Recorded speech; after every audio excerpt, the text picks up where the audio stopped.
Assalamualaikum warahmatullahi wabarakatuh kepada Ustazah Sharifah Khadijah. Kami daripada kumpulan 6 ingin membentangkan bertajuk masalah penangguhan harta pusaka dalam kalangan masyarakat di Malaysia. Saya Muhammad Syafiqli bin Zulkifli, nombor metrik DB 200135. Nama saya Muhammad Dini Arif bin Rozani, nombor metrik DB 200139. Nama saya Muhammad Zariza bin Zainuddin, nombor metrik 200134. Nama saya Muhammad Aiman bin Azli, nombor metrik DB 200046. Nama saya Muhammad Syarul Asraf bin Yunus, nombor kad metrik 200158. Nama saya Ahmad Mahdi bin Muhammad Effendi, nombor metrik DB 2022.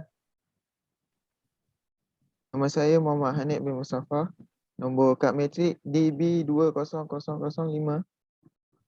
Nama saya Muhammad Akramin bin Muhammad, nombor metrik DB 2018.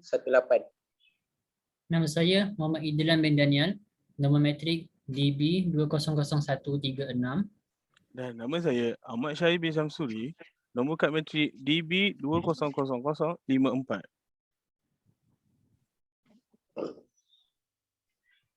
Baiklah, untuk pengenalan saya serahkan kepada Muhammad Zarif. Silakan.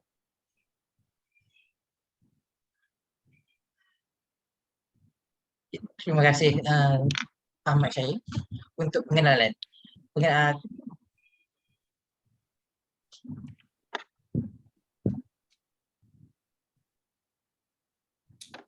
Next slide. Okay. Ilmu faraid. Ilmu faraid merupakan satu ilmu yang telah digunakan pakai dalam pembahagian harta di kalangan umat Islam dan digunakan pakai untuk rakyat Malaysia. Ilmu faraid ini telah pun dinyatakan dalam Al-Quran dan umat Islam sewajarnya memberi kerjasama untuk meningkatkan kesejahteraan hidup di dunia dengan menggunakan ilmu faraid dalam pembahagian harta pusaka. Next slide. Harta pusaka. Harta pusaka merupakan harta peninggalan si mati daripada harta atau segala hak yang telah dimiliki semasa hidup dan perlu diagihkan kepada waris yang layak. Dalam Al-Quran, pembahagian harta pusaka telah dijelaskan secara terperinci mengenai golongan waris yang berhak menerima.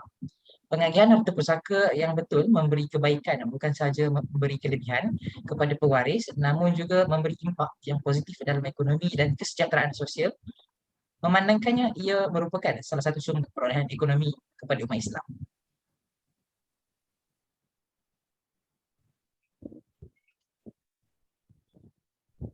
Terima kasih kepada Zarif. Saya akan membentangkan mengenai penyataan masalah. Next slide. Penyataan masalah yang pertama daripada Berita Harian 31 Januari 2016, iaitu mengenai kurang kesedaran dan sikap ambil mudah menangguh permohonan pembahagian harta pusaka menjadi satu daripada faktor penyebab kira-kira RM60 bilion jumlah harta tidak dituntut oleh waris si mati sejak Malaysia mencapai kemerdekaan hingga hari ini. Next slide. Seterusnya kita ada daripada Sinar Harian 22 Januari 2019, ramai waris sukar untuk mewarisi harta pusaka dan pemilik harta tersebut gagal rancang pembahagian harta tersebut ketika hidup. Next. Seterusnya kita ada masalah daripada Harian Metro 12 Januari 2020. Waris tidak memahami proses pengurusan dan tuntutan yang perlu dilakukan selepas kematian pemilik harta. Antara sebab utama nilai harta pusaka tidak dituntut mencecah sehingga 70 bilion. Next. Dan terakhir kita ada Sinar Harian Malaysia 28 September 2020. Ia merekodkan RM70 bilion harta yang dibekukan kerana tidak dituntut oleh waris.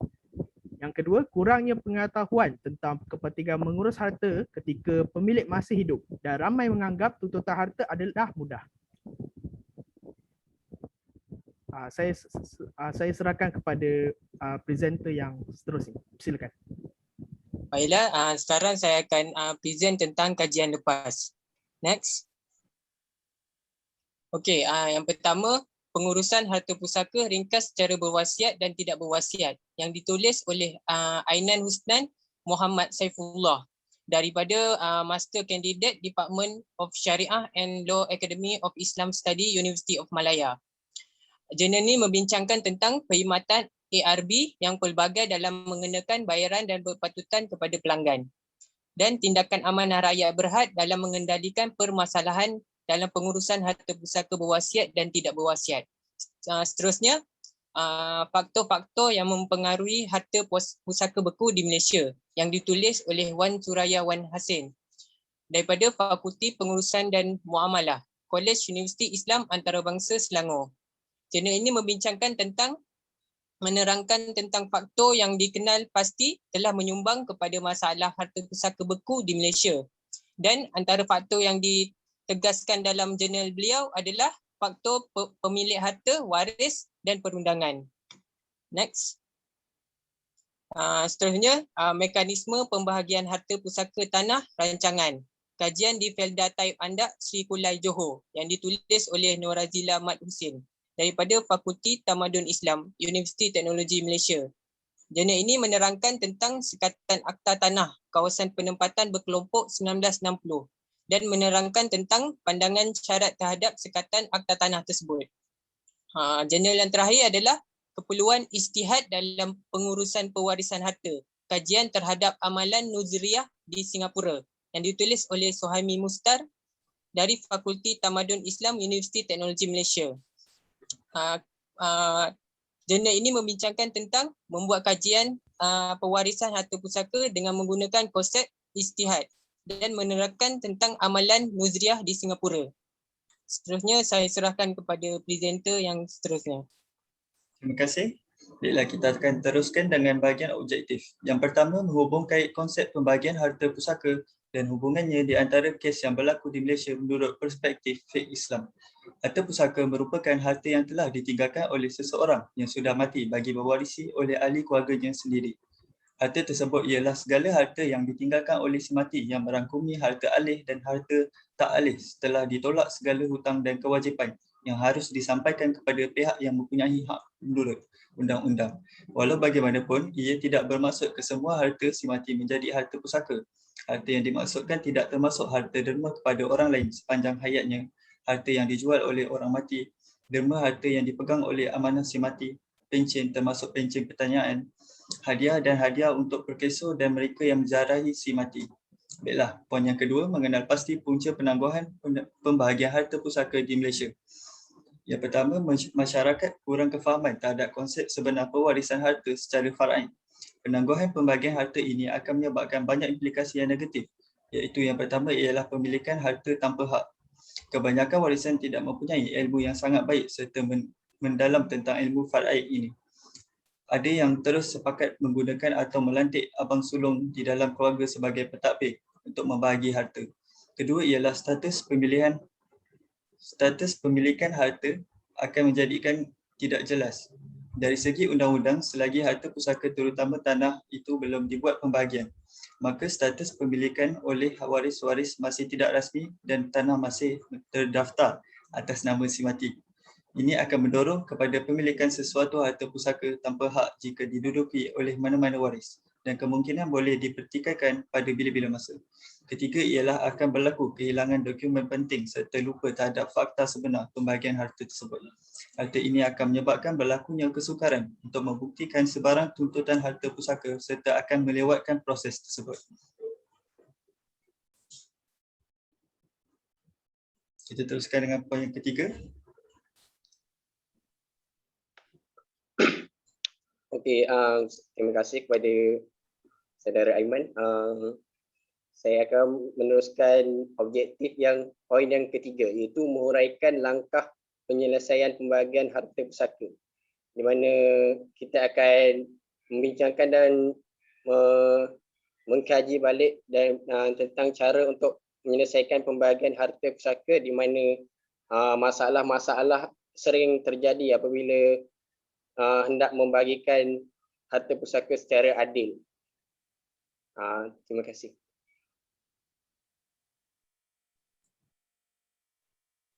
Baik, terima kasih Akramin. Sekarang kita akan pergi ke subtopik yang seterusnya, iaitu metodologi kajian. Sebagaimana yang kita telah tahu dan saya akan menerangkan dengan lebih detail dari segi pendahuluan, kajian ini adalah mengenai fiqh muamalat kehartaan berkaitan dengan isu-isu pembahagian harta pusaka di kalangan keluarga. Okay, so dalam metodologi ini ada 4 perkara, iaitu pendahuluan, reka bentuk kajian, kajian pusakaan dan akhir sekali kesimpulan.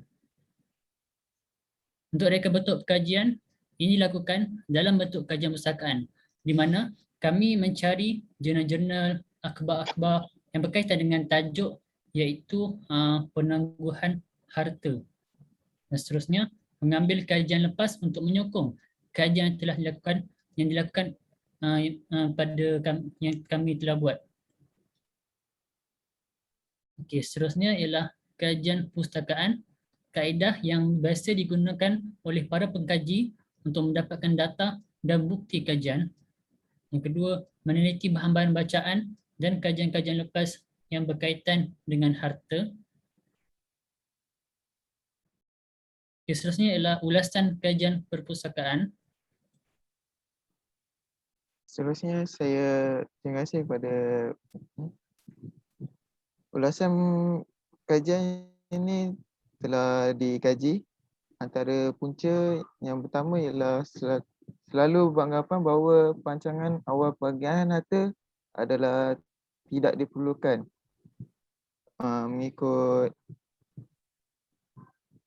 rancangan Rashid dan Insinyur Yaakob. Yang kedua ialah waris mempunyai sikap yang tidak mengambil berat serta kurang pengetahuan dalam bidang tersebut. Dan yang ketiga, wujudnya pelbagai bidang kuasa dan pentadbiran harta pusaka di Malaysia. Dan antara kesan-kesan yang menyebabkan harta pusaka ini ialah yang pertama dari sudut ekonomi, tanah pertanian yang terbiar begitu saja.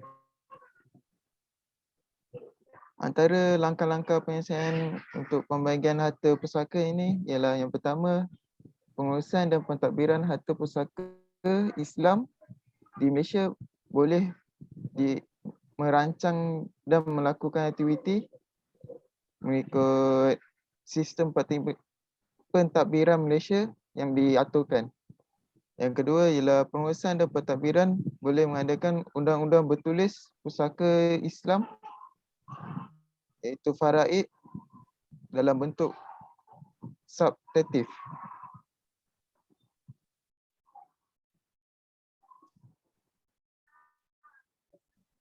Saya serahkan kepada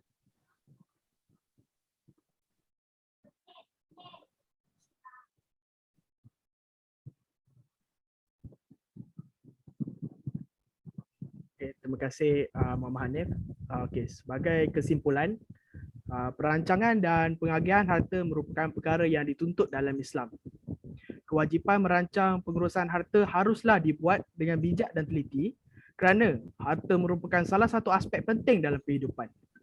Oleh itu, perancangan pengagihan harta amat penting dan harus diberi penekanan. Harta dan kekayaan yang dimiliki harus dipastikan dapat diwarisi dan sebaik-baiknya tanpa menimbulkan kesulitan dan kesusahan kepada waris yang layak menerimanya.